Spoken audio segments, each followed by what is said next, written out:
नमस्कार, NMF news पर आप सभी का बहुत स्वागत। मैं हूं आपके साथ अभिषेक पुंडीर। महाभारत में एक संजय हुआ करते थे जो युद्ध का आंखों देखा हाल धृतराष्ट्र को सुनाया करते थे। मौजूदा वक्त में भी एक संजय हैं, उद्धव ठाकरे के पार्टी के कद्दावर नेता बताए जाते हैं। उनके जो बड़बोले बयान हैं वो अक्सर उद्धव ठाकरे की शिवसेना की किरकिरी करवाते हैं। वो अपनी तो किरकिरी करवाते ही हैं, साथ ही साथ वो अपनी पार्टी की भी किरकिरी करवाते हैं। लेकिन इस बार उनकी पार्टी ने उन्हीं की किरकिरी कर दी, और किरकिरी ऐसी कर दी कि खबर ऐसी है कि संजय राउत की उद्धव ठाकरे के सामने कुटाई कर दी गई। क्या कुछ पूरा मामला, कितनी सच्चाई, बताने के लिए मेरे साथ मौजूद है हमारे वरिष्ठ सहयोगी पंकज प्रसून। बहुत बहुत स्वागत सर आपका। क्या वाकई में कुटाई हो गई संजय राउत की? नहीं, देखिए, महाराष्ट्र के एक बहुत वरिष्ठ पत्रकार हैं भाव तोरशेकर। उन्होंने अपने वीडियो ब्लॉग में यह बताया है कि कैसे संजय राउत की कंबल कुटाई हुई है और संजय राउत को मतोश्री के अंदर कमरे में बंद कर दिया गया और शिवसेना उद्धव ठाकरे गुट के ही कुछ नेताओं ने उन्हें ठोक डाला, मतलब बढ़िया से बजा दिया उन्हें। असल में बात क्या है, पूरी कहानी इस तरह है कि बीएमसी को लेकर बैठक चल रही थी कि बृहन मुंबई महानगर पालिका में इलेक्शन आने वाले हैं। तो उस बैठक में क्या हुआ कि उद्धव ठाकरे गुट के कुछ नेता बैठे हुए थे, संजय राउत भी बैठे हुए थे।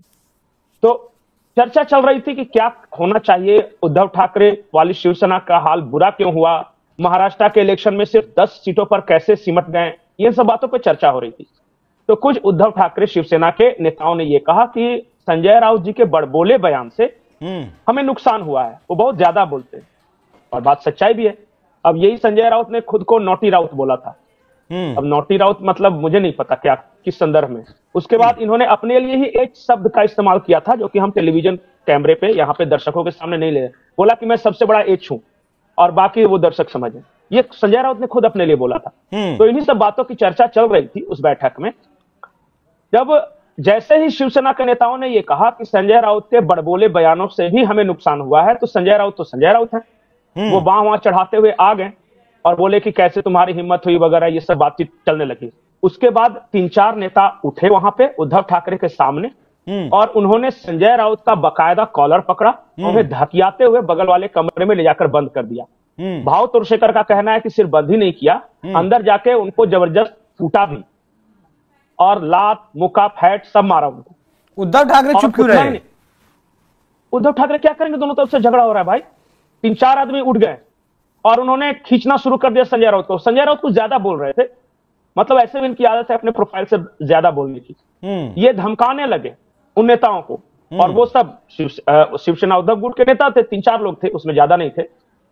और सबसे बड़ी बात की छुड़ाने की कोशिश की कुछ लोगों ने कि अरे मारिए मत, लेकिन तब तक उनको खींच के वो कमरे में, बोले कि हम कमरे में इसे बंद कर दे रहे हैं क्योंकि जब तक बंद नहीं करेंगे ये डिस्टर्ब करता रहेगा पूरी मीटिंग को।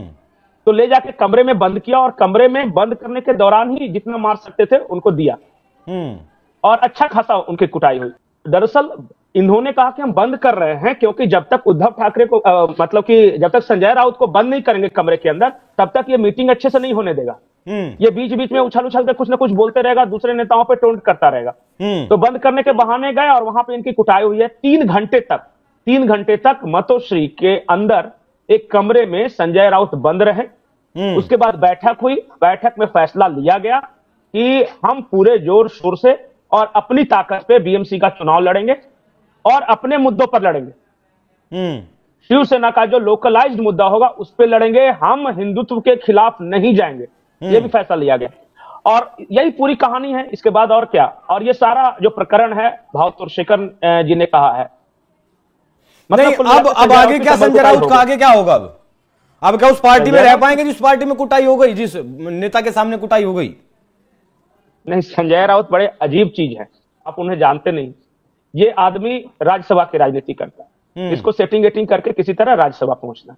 इन्हें पता है कि उद्धव ठाकरे की संख्या पर्याप्त नहीं है उन्हें राज्यसभा पहुंचाने के लिए। तो ये आजकल शरद पवार पे डोरे डाल रहे हैं। शरद पवार मेरे गुरु हैं, शरद पवार ये हैं, शरद पवार चाणक्य हैं, शरद पवार महान है, यही कर रहे हैं।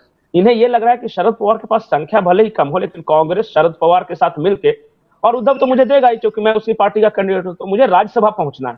सारा जुगाड़ उसी चल रहा है। इसको कोई मतलब नहीं है कि उद्धव ठाकरे की पार्टी का क्या हो, ऐसे ही तो बर्बाद कर दिया। कहां बाला साहब ठाकरे छोड़ के गए थे, उसके बाद कहां पहुंचा दिया, और हर रोज कुछ ना कुछ ऐसा बयान देना है इनको।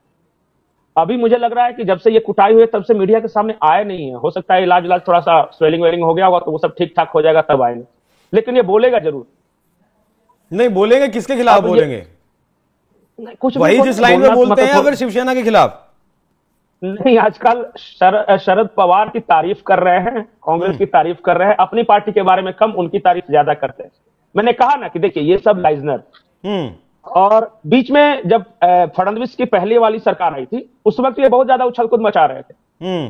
फिर इन्हें ईडी ने पकड़ा, बाद में उद्धव ठाकरे की सरकार आई तो इनका मनोबल बढ़ा, इन्हें लगा कि मैं कुछ भी बोल सकता हूं। फिर ईडी के केस में गए, वहां पे इनको अच्छा से ठोका पीटा गया तो कुछ दिन शांत रहे। फिर इधर बीच में उछल रहे थे। फिर देखिए उद्धव, ये बात जो भी मैं कहानियां बता रहा हूं, भाव तोरशेखर हैं, महाराष्ट्र के बहुत बड़े पत्रकार हैं, उन्होंने पूरी ये कहानी बताई है।